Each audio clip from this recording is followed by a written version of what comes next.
अस्सलामुअलैकुम वरहमतुल्लाहि वबरकातुहू। वहाबी देवबंदी के पीछे नमाज पढ़ना कैसा है?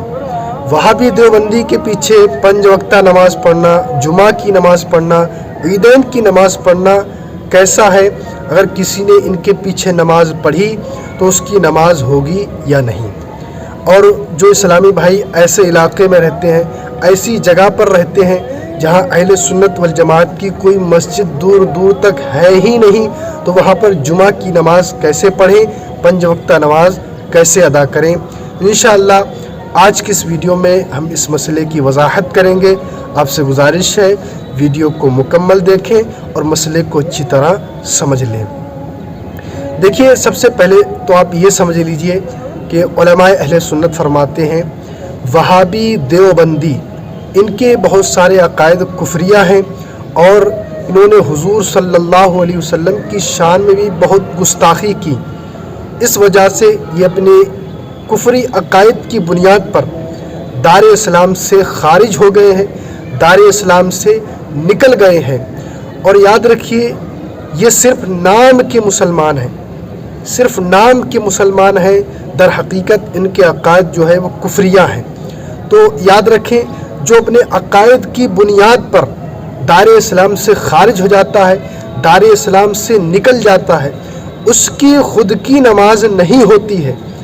जो दार इस्लाम से निकल जाता है उसकी खुद की नमाज नहीं होती है, तो अगर उसके पीछे कोई नमाज पढ़ेगा तो उसकी नमाज कैसे होगी? तो याद रखिए कि वहाबी देवबंदी के पीछे नमाज पढ़ना नाजायज़ है। अगर किसी ने इनके पीछे नमाज पढ़ी तो उसकी नमाज हरगिज़ नहीं होगी। और जो हजरात ऐसी जगह पर रहते हैं जहां अहले सुन्नत वल जमात की कोई मस्जिद नहीं है या कोई ऐसा इमाम नहीं है सुन्नी जो आपको जमात से नमाज पढ़ा दे, तो अगर आसपास में कोई मस्जिद है, थोड़ी बहुत दूर पर अगर कोई मस्जिद है, तो आप वहां जाकर के नमाज़ पढ़ लें। जुमा की नमाज, ईद की नमाज, 5 वक्त नमाज वहां जाकर के पढ़ लें। और अगर दूर दूर तक कोई मस्जिद है ही नहीं, दूर दूर तक ढूंढने पर भी कोई मस्जिद नहीं मिली, तो ऐसी जगह पर हुक्म ये है कि आप 5 वक्ता नमाज अपने घर पर पढ़ें और जुमा की नमाज जो है, जुमा की नमाज की जगह पर अपने घर पर आप ज़ोहर की नमाज अदा करें। जुमा की नमाज की जगह पर ज़ोहर की नमाज अदा करें, क्योंकि जुम्मा की नमाज और ईदैन की नमाज के लिए जमात का होना शर्त है।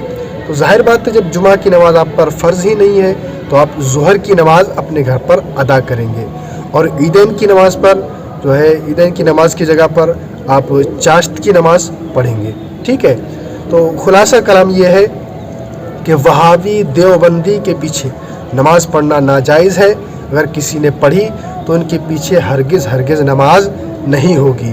और जो हज़रात ऐसी जगह पर रहते हैं जहाँ कोई सुन्नी मस्जिद है ही नहीं दूर दूर तक, तो आप 5 वक्ता नमाज अपने घर पर पढ़ें ऐसी जगह पर, और जुमा की नमाज की जगह पर ज़ोहर की नमाज अदा करें और ईदैन की नमाज की जगह पर चाश्त की नमाज पढ़ लें।